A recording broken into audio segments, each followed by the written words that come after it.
Good evening friends, मैं दीपक sir study express पर। जैसा कि मैंने आपसे बात की थी, आज हम जिस टॉपिक पर एसबीआई पीओ को लेकर बात करने वाले हैं वो है आपका इनइक्वालिटीज। ये एक ऐसा चैप्टर है जहां पर बच्चों मैंने आपसे कहा था, जो आपने मेरे पहले वीडियो पे नोटिफिकेशन पे देखा था, कि आप 1 मिनट या 1 मिनट से कम समय में भी क्या कर सकते हैं, 5 के 5 क्वेश्चंस क्वाड्रेटिक इक्वेशंस के बना सकते हैं। तो बिना टाइम वेस्ट किए, बिना समय गवाए, चलिए हम अपने सवालों पर आएंगे। और उसके पहले हम अपने ऑप्शंस को जाने के एग्जामों में ऑप्शंस क्या क्या रहते हैं। देखिए, 2 तरह के सवाल आते हैं बच्चों, एक आता है लीनियर इक्वेशन और दूसरा आता है क्वाड्रेटिक इक्वेशन। अब आपके दिमाग में चल रहा होगा सर ये लीनियर इक्वेशंस क्या है और ये क्वाड्रेटिक इक्वेशंस क्या है, तो हम उस पर बात बाद में करते हैं। सबसे पहले जानते हैं हमारे पास ऑप्शंस क्या क्या रहते हैं एग्जामों में। सबसे पहला ऑप्शन जो हमारे एग्जाम में रहता है वो ये रहता है, एक्स जो होगी वो बड़ी होगी किससे, वाई से। इन्हें हम क्या कहते हैं, वेरिएबल्स कहते हैं। These are called variables. Variable इसलिए कहते हैं क्योंकि इनके वैल्यूज हमेशा क्या होते रहते हैं, चेंज होते रहते हैं। दूसरा नंबर बी होगा, एक्स का जो वैल्यू है वो या तो वाई से बड़ा होगा या फिर वाई के इक्वल होगा। नंबर सी, एक्स की वैल्यू जो होगी वो वाई से छोटी होगी। नंबर डी, एक्स की वैल्यू जो होगी वाई से छोटी होगी या इक्वल होगी।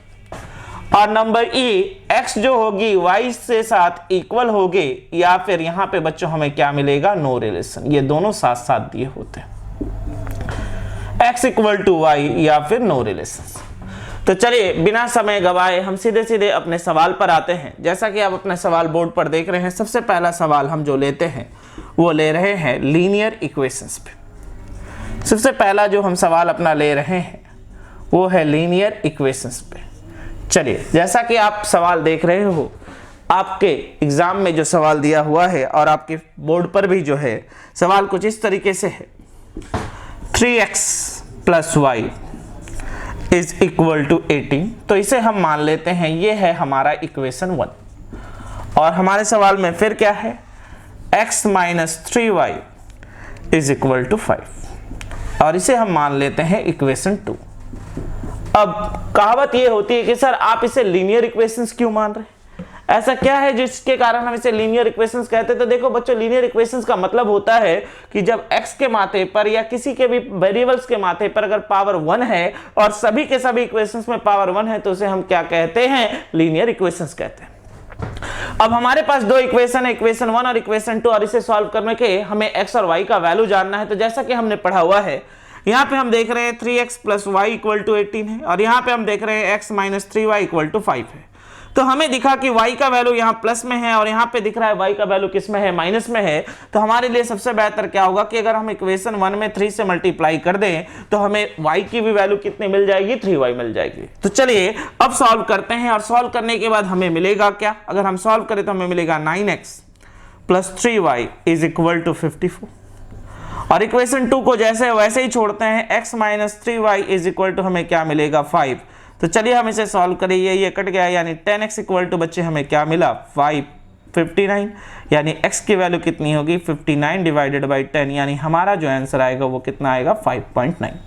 अब यहाँ पर जो x की वैल्यू निकली है, हम चाहे तो इक्वेशन 1 पर बैठा सकते हैं, हम चाहे तो इक्वेशन 2 पर बैठा सकते हैं। तो मैं x की वैल्यू इक्वेशन 1 पर बैठाता हूं और देखता हूं हमें आंसर क्या मिलेगा। हमारे पास है 3 × 5.9 + y = 18 और y = अगर बच्चों हम सॉल्व करें तो 18 माइनस हमें क्या मिलेगा, 18 =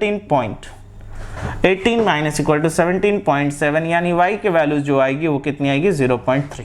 तो आप देख पा रहे हो बच्चों कि यहाँ पे x की वैल्यू कितनी है, 5.9, और यहाँ पर कितनी y की वैल्यू कितनी है, 0.3। तो आप देख रहे हैं कि यहाँ पर जो x हो रही है वो y से क्या है, बड़ी है। यानी इसका मतलब यह है कि हमारा जो आंसर होगा वो क्या होगा, ऑप्शन नंबर 1।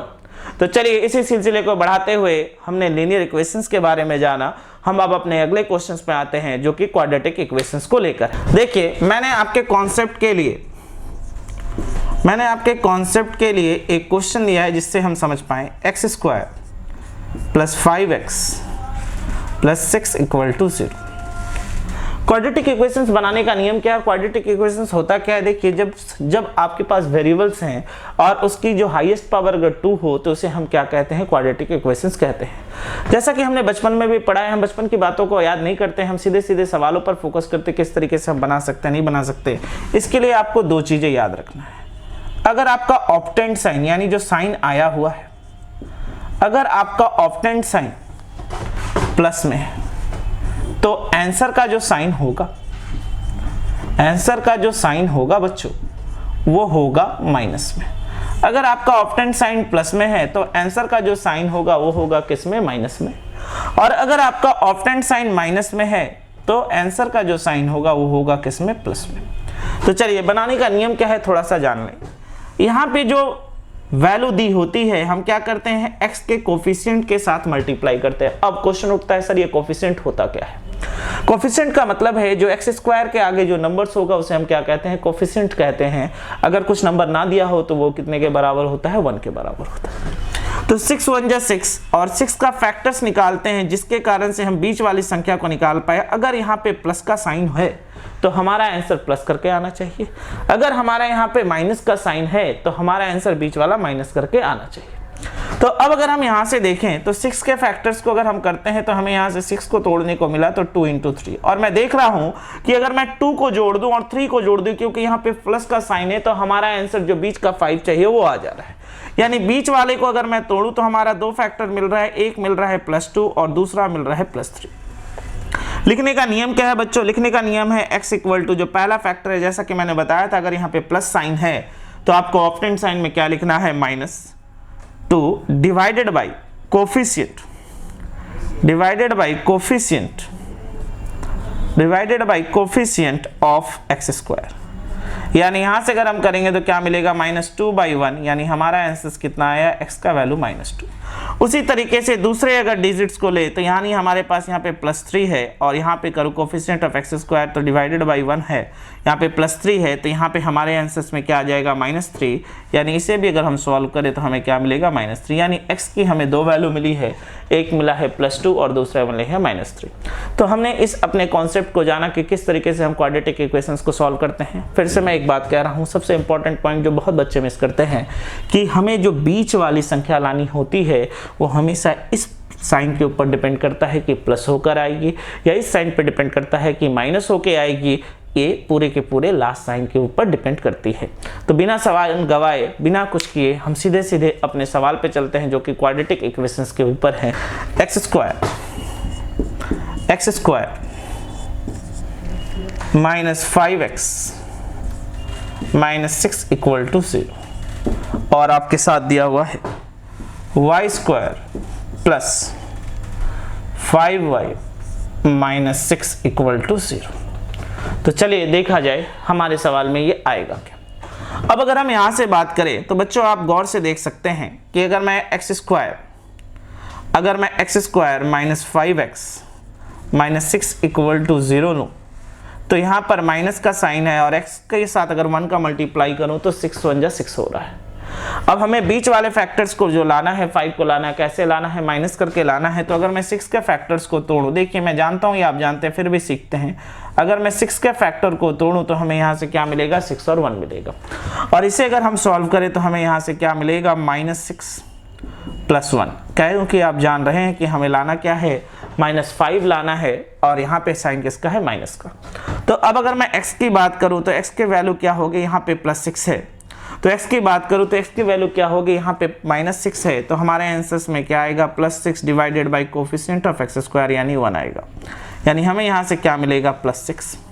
और यहाँ से अगर मैं बात करूँ x की दूसरी वैल्यू जो होगी वो क्या होगी, यहाँ पे +1 है तो क्या होगा, -1/1। यानी हमारा दूसरा जो वैल्यू मिलेगा वो क्या मिलेगा, -1। यानी x की 2 वैल्यू मिली है, एक मिली है +6 और दूसरा मिला है क्या, -1। अब इसी तरीके से बच्चों अगर हम y का सॉल्व करें, y² + 5y -6 = 0, तो हमारा आंसर कैसे लाना है, माइनस करके लाना है। लेकिन आप देख रहे हैं ये जो बीच वाली संख्या ये प्लस में है, इसका मतलब ये है कि हमारी जो बड़ी डिजिट होगी वो प्लस में होगी और जो छोटी डिजिट होगी वो माइनस में होगी। यानी हमें यहाँ से क्या मिलेगा, +6 - 1। अब अगर मैं y की वैल्यू की बात करूँ तो हमें पता है कि यहाँ पे 6 के पास किस चीज़ का साइन है, प्लस का साइन है। इसे करूँगा तो क्या होगा, -6 divided by coefficient of y², यानी -1। यानी हमें यहाँ से क्या मिलेगा, -6। फिर अगर मैं बात करूँ यहाँ पे -1 है तो x की जो दूसरी वैल्यू होगी वो क्या होगा, -1 से जाकर क्या हो जाएगा, +1 डिवाइडेड बाई 1, यानी हमारा जो आंसर मिलेगा वो क्या मिलेगा, +1। तो हमने देखिए क्वाड्रेटिक इक्वेशन जब हमने सॉल्व किया तो हमने दो वैल्यू पाया है, एक x के वैल्यू +6 है और दूसरी वैल्यू -1 है, y के वैल्यू एक -6 है और दूसरी वैल्यू +1 है। तो चलिए कंपैरिजन करते हैं और देखते हैं क्या मिलेगा। कंपैरिजन भी कैसे करते हैं बच्चों, पहले +6 का कंपैरिजन इन दोनों वैल्यू के साथ होगी। तो आप देख रहे हैं x का वैल्यू +6 है, ये +6 जो है इस -6 से क्या है, बड़ी है। फिर आप देख रहे हैं ये जो +6 है ये क्या है, +1 से भी क्या है, बड़ी है। यानी दो वैल्यू आ गई, यानी x की आप वैल्यू कह सकते हैं कि x जो है वो बड़ी है किससे, y से। अब फिर दूसरे कंपैरिजन में देखें, यहाँ पर -1 है और यहाँ पे -6 है। तो आप जानते हो कि माइनस में जो डेटा सबसे छोटी होती है वो सबसे बड़ी होती है। तो -1 जो है वो बड़ी है किससे, -6 से, यानी x की वैल्यू जो होगी y से बड़ी होगी, हमने ये पाया। दूसरा हमें यहाँ से क्या मिल रहा है, -1 जो है वो +1 से छोटी है, तो x की जो वैल्यू है वो y से छोटी है। यानी इस तरह के रिलेशन हमने नहीं पढ़े हैं, तो इस तरह के रिलेशंस के लिए क्वेश्चंस का आंसर होगा नो रिलेशन, यानी ऑप्शन नंबर ई। यानी हमारा जो आंसर होगा वो क्या होगा, ऑप्शन नंबर ई। क्लियर है बच्चों? तो चलिए हम नेक्स्ट क्वेश्चंस की ओर बढ़ें। x² -19x + 84 = 0, और दूसरा है y² -25y + 156 = 0। तो चलिए समझने की कोशिश की जाए। हमारे पास पहले सवाल में है x² -19x + 84 = 0। अब 84 से अगर मैं मल्टीप्लाई करूँ तो 84 बन जाए 84, और यहाँ पे प्लस का साइन है, जहाँ पे बीच वाले फैक्टर को प्लस करके लाना है। और 84 का अगर मैं फैक्टर करूँ और मुझे 19 चाहिए, तो मुझे पता है यहाँ पे माइनस है, तो आप जानते हो बच्चों माइनस माइनस भी प्लस होता है। तो इसका मतलब ये है कि हमें यहाँ से क्या मिलेगा, -12, और हमें यहाँ से क्या मिलेगा, -7। तो x के वैल्यू की बात करो तो हमें यहाँ से क्या मिलेगा, यहाँ माइनस है तो हमें क्या मिलेगा, +12 divided by coefficient of x² यानी 1, यानी x की वैल्यू कितनी आई, +12। फिर अगर मैं बात करूँ x की दूसरी वैल्यू जो होगी वो क्या होगी, +7 डिवाइडेड बाई 1, यानी हमें यहाँ से क्या मिलेगा, +7। यानी x की दो वैल्यू आई है, एक आई है +12 और दूसरी आई है क्या, +7। अब y के वैल्यू को लेकर देखा जाए, y² -25y + 156 = 0, y² -25y + 156 = 0। तो अब आप फिर से देख रहे हैं 156 का अगर हम फैक्टर करते हैं, जो कि हमें प्लस करके लाना है, और हमें 25 चाहिए, तो बच्चों हमें यहाँ से क्या मिलेगा, -12, -30। यानी हमें दो फैक्टर्स मिल चुके हैं, जहां पर यहाँ पर देखा जाए जब हम इस 25 को तोड़ते हैं तो क्या मिलेगा, -12 और -30। तो y की वैल्यू की बात करें तो हमें क्या मिलेगा बच्चों, +12 डिवाइडेड बाई 1, यानी हमारा आंसर कितना आएगा, +12। और यहाँ से देखें तो दूसरी वैल्यू कितनी होगी, +13 डिवाइडेड बाई 1, यानी हमारा आंसर कितना आएगा, +13। तो चलिए कंपैरिजन करते हैं, देखा जाए क्या आएगा। नहीं, x की वैल्यू +12 है और y की वैल्यू भी +12 है, तो हमें क्या मिल रहा है, x = y। आगे बढ़ते हैं, x की वैल्यू +12 है और यहाँ पे +13 है, जो कि क्या है, y से छोटी है, तो हमें क्या मिला, x जो है ग्रेटर देन और x जो है स्मॉलर देन और इक्वल टू y। अब x की वैल्यू +7 है और y की वैल्यू +12 है, जहाँ पर x क्या है, y से छोटी है। x की वैल्यू +7 है और यहाँ पे y की वैल्यू +13 है, जो कि y से फिर क्या है, छोटी है। यानी हमें ऑप्शंस में क्या मिल रहा है, x इज इक्वल टू और लेस देन y, जो कि हमारा ऑप्शन नंबर क्या है, डी। यानी बच्चों हमारा ऑप्शन जो होगा वो क्या होगा, नंबर डी होगा। चलिए इस सिलसिले को आगे बढ़ाएं, आगे बढ़ते हैं, अगले क्वेश्चंस को देखें। अगला क्वेश्चन ये है, 10x² + 42x + 44 = 0, 6y² -16y + 8 = 0। तो चलिए बच्चों, जैसा कि आप देख रहे हैं आपके बोर्ड पर आपको क्वेश्चंस दिख रहा है, 10x² + 42x + 44 = 0, और है 6y² -16x + 8 = 0। तो चलिए हम सबसे पहले क्वेश्चंस को लेते हैं। यहाँ से अगर हम ले 10x² + 42x + 44 इक्वल टू 0। तो जैसा कि हम जानते हैं यहाँ पे प्लस का साइन है तो हमें बीच वाली संख्या प्लस करके लानी है। और जब 44 के साथ आप 10 का मल्टीप्लाई करते हैं तो आपको कितना मिलता है, टोटल आपको मिलता है 440। अब इस 440 को इस तरीके से ब्रेक करना है बच्चों कि हमें अगर यहाँ पे सॉल्व करें तो हमें यहाँ से कितना मिलना चाहिए, 42 मिलना चाहिए। तो अब अगर मैं इस 440 को 22 इंटू 20 करूं तो देखा जाए हमें वो चीजें मिल रही हैं या नहीं। 22 से किया तो 44 और यहाँ पे 0 यानी 444 मिल रहा है। यानी इस 42 को अगर तोड़ूं तो हमें यहाँ पे प्लस का साइन और यहाँ भी प्लस का साइन है तो हमें मिलेगा प्लस 22 और यहाँ पे हमें मिलेगा क्या, प्लस 20। ठीक, यानी अब अगर आप यहाँ से x के वैल्यू निकाले तो आपको क्या मिलेगा, -22 डिवाइडेड बाई 10, यानी आपको क्या मिलेगा, -2.2। और यहाँ से x की वैल्यू निकाले तो आपको क्या मिलेगा, -20 डिवाइडेड बाई 10, यानी यहाँ से आपको आंसर क्या मिलेगा, -2। यानी x की दो वैल्यू आई है जो कि दोनों के दोनों नेगेटिव है, क्या है, -2.2 और -2। अब उसी तरीके से y की वैल्यू को सॉल्व करें तो देखा जाए बच्चों हमें क्या मिलता है। यहाँ पे हमारे सवाल में है 6y², यहाँ पे हमारे सवाल में है 6y² - 16y + 8 = 0। यानी हमारे सवाल में है 6y² - 16y + 8 = 0।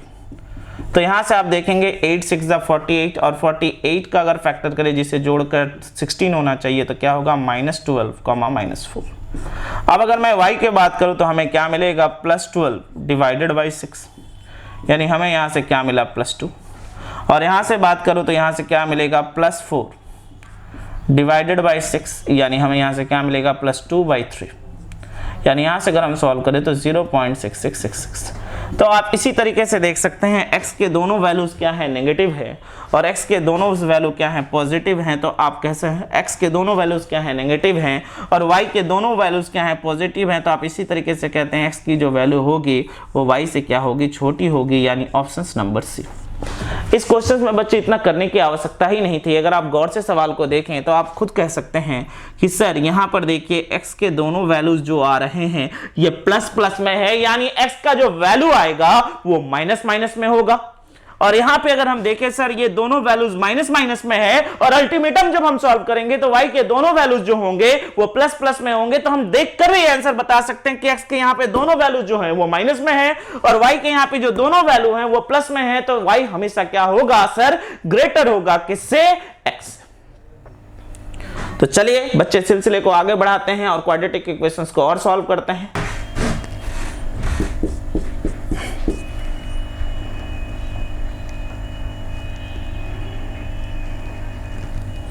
x minus root over 25 equal to 0, y square minus 25 is equal to 0। चलिए हमारे पास दो क्वेश्चन है। ये क्वेश्चंस काफ़ी वाइटल क्वेश्चन है बच्चों, मैक्सिमम बच्चे इसमें गलतियां कर जाते हैं। वो गलतियां क्या होती हैं, आइए देखें। हमारे पास है x minus 25 equal to 0 और हमारे पास है y square minus 25 equal to 0। देखिए अगर मैं x के वैल्यूज को निकालूं तो यहाँ पे क्या मिलेगा, √25। एक बात याद रखिएगा, अगर सवाल में रूट खुद से दिया हो तो आंसर हमेशा या तो प्लस में होगा या फिर माइनस में होगा, वो सवाल पर डिपेंड करेगा।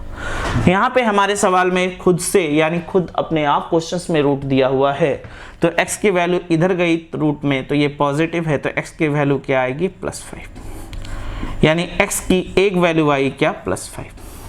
अब जब हम y के साथ कंपैरिजन करते हैं तो हमारे पास y स्क्वायर इक्वल टू 25 है बच्चों, यानी अगर मैं यहाँ से करूँ तो y स्क्वायर इक्वल टू क्या होगा, 25, यानी y इक्वल टू क्या होगी, √25। लेकिन यहाँ पर क्या होगी, प्लस माइनस।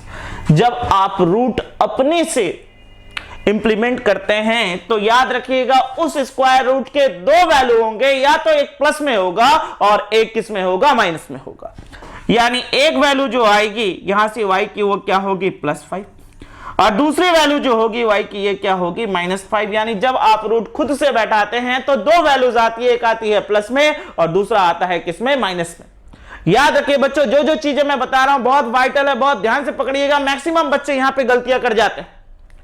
जब आप रूट खुद से देते हैं तो वो डिपेंड करता है उसके आगे वाले साइन पे कि प्लस में होगा या फिर माइनस में। लेकिन जब आप यहां पे रूट बैठाते हैं तो इसकी दो वैल्यू हो सकती है, एक प्लस में हो सकता है, एक माइनस में। तो चलिए कंपैरिजन करें और देखिए आता क्या है। यहाँ पे x की वैल्यू क्या है +5 और यहाँ पे y की वैल्यू क्या है +5, यानी x जो है बराबर है किसके, y के। यहाँ पे x के वैल्यू है +5, यहाँ पे y के वैल्यू है -5, यानी x क्या है, बड़ी है किससे, y से। यानी हमारा इक्वेशंस के अनुसार क्या आंसर मिला, x जो है इक्वल टू है और ग्रेटर देन है y से, यानी हमारा ऑप्शन नंबर क्या होगा, बी। यानी हमारा ऑप्शन नंबर क्या होगा, बी। तो चलिए इसी सिलसिले को बढ़ाते हैं और अगले क्वेश्चंस की ओर बढ़ते हैं। x² = 25, y² = 36। x² = 25, y² = 36। तो चलिए बनाया जाए। अब बच्चों हमारे पास है x² = 25। तो जैसा कि हम जानते हैं x का अगर मैं सॉल्व करूं तो ±25 आएगा, यानी x की दो वैल्यूज आएंगी, एक आएगा +5 और दूसरी आएगी -5। अब उसी तरीके से y² के वैल्यू को सॉल्व की जाए तो y² = 36 है, तो y = क्या आएगा, ±√36। अब y² के भी दो वैल्यू होगी, एक होगी +6 और दूसरी होगी -6, यानी हमने दो वैल्यूज पाई हैं। अब आइए कंपैरिजन करते हैं। सबसे पहला कंपैरिजन हम यहाँ से अगर ये करें तो हमें देखिए क्या मिल रहा है, x की वैल्यू +5 है, y के वैल्यू क्या है, +6 है, यानी x की वैल्यू क्या है, y से छोटी है। फिर अगर हम कंपैरिजन करें तो x की वैल्यू +5 है और y के वैल्यू -6 है, यानी x की वैल्यू क्या है, y से बड़ी है। इस तरह दोनों एक साथ रिलेशन हमने कहीं पर भी नहीं पढ़ा है, किसी सवाल में नहीं पढ़ा है, यानी इस तरह के क्वेश्चंस का आंसर क्या होगा, नो रिलेशन। यानी हम यहाँ से आंसर नहीं बता सकते कौन बड़ा है या कौन छोटा है, यानी ऑप्शन नंबर आपका क्या जाएगा, ई। चलिए इसी क्वेश्चंस के सिलसिले को आगे बढ़ाएं, एक क्वेश्चन और देखते हैं। x - √2401 = 0 और दूसरा है y² - √2401 = 0, यानी दो क्वेश्चंस। तो चलिए सॉल्व करते हैं। देखा जाए हमारे पास है x - √2401 = 0, तो x = अगर हम सॉल्व करें तो क्या मिलेगा, √2401। मुझे पता है आप लोगों को स्क्वायर रूट बनाने जरूर आता होगा। अगर आप स्क्वायर रूट नहीं जानते हैं तो आप मेरी पिछली वीडियो को देख सकते हैं, जहां पर मैंने स्क्वायर रूट, क्यूब रूट बहुत बेसिक तरीके से बताया है, आप वहां से सीख सकते हैं। यहाँ से अगर आप सॉल्व करें तो फिर भी एक बार इन चीज़ों को रिवीजन करते हुए देख लेते हैं बच्चों। यहाँ से सॉल्व करें तो 1 है, यानी या तो 1 होगा या फिर क्या होगी, 9 हो गया। और यहाँ से सॉल्व करें तो 24 है, यानी स्क्वायर में देखा जाए तो ये क्या होगा, 4। जैसा कि आप जान रहे हैं आपके पास दो ऑप्शन है, एक 1 है और एक 9 है। तो ऑप्शंस किस तरीके से चेक करते हैं, मैंने बताया था कि यहाँ पर आप एक बार क्या करेंगे, एक बड़े नंबर से मल्टीप्लाई करेंगे और चेक करेंगे इसके कंपैरिजन में बड़ा आता है या छोटा। अगर इसके कंपैरिजन में छोटा हो तो आंसर हम बड़े वाले को लेते हैं, और इसके कंपैरिजन में बड़ा हो तो आंसर हम छोटे वाले को लेते हैं। आप इन चीज़ों को देख सकते हैं, हर एक वीडियो को फॉलो कर सकते हैं। आप हमारे चैनल को सब्सक्राइब करके रखिए। पिछली वीडियो पर भी जाकर आप cube root, square root, percentage के बारे में जान सकते हैं, देख सकते हैं क्या है नहीं है।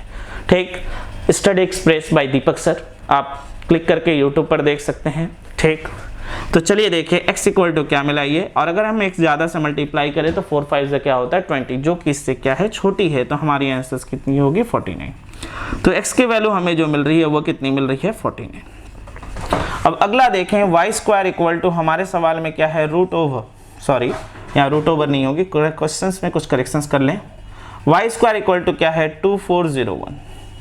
अब अगर हम यहाँ से बात करें तो y = क्या मिलेगा, √2401। और आप जानते हैं कि जब आप रूट को बैठाते हैं तो आपके दोनों साइन होते हैं, एक प्लस में और एक माइनस में।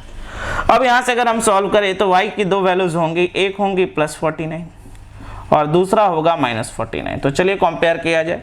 तो x की वैल्यू क्या है, +49, y की भी वैल्यू क्या है, +49। तो x = क्या मिलेगा, 49।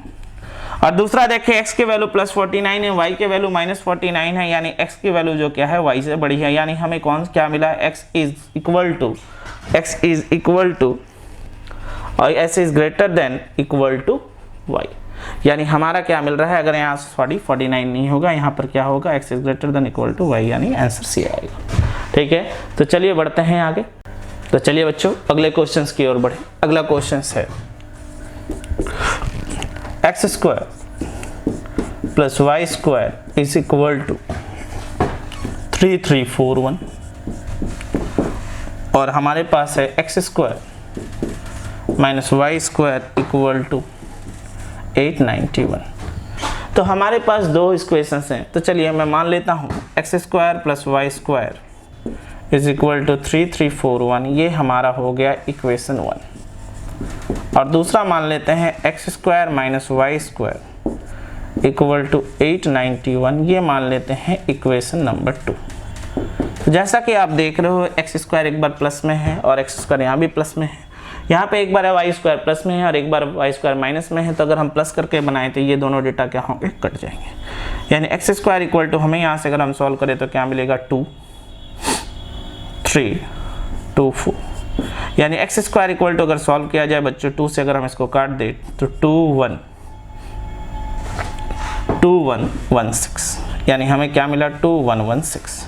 तो x की वैल्यू की बात करें तो हमें क्या मिलेगा प्लस माइनस रूट ओवर 2116, यानी यहाँ से अगर हम सॉल्व करें तो हमें यहाँ से क्या मिलेगा प्लस 46 और यहाँ से सॉल्व करेंगे तो माइनस 46। मैं फिर से कह रहा हूँ जिन बच्चों को स्क्वायर रूट करने में बहुत दिक्कतें होती हैं आप मेरे वीडियोस को देख सकते हैं, सब्सक्राइब करके रख सकते हैं, जहाँ पे आपको बेसिक चीज़ों को बहुत अच्छे तरीके से एकदम बेसिक ढंग से बताया गया है। तो देखा जाए आगे बढ़ा जाए तो हमें यहाँ से क्या मिला प्लस 6 और माइनस 46। अब हम x के दो वैल्यूज को ले सकते हैं, एक बार प्लस 46 भी बैठा के देख सकते हैं और एक बार माइनस 46 भी बैठा कर देख सकते हैं।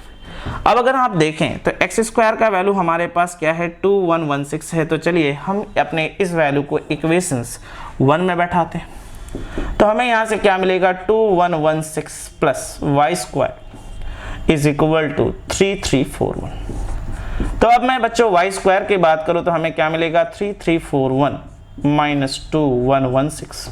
अब अगर आप सॉल्व करें तो वाई स्क्वायर इक्वल टू क्या मिलेगा, 11 में से 5 गया, 11 में से 6 गया 5, 3 में से गया 2, यहाँ से अगर हम करते हैं तो 2 1 1125।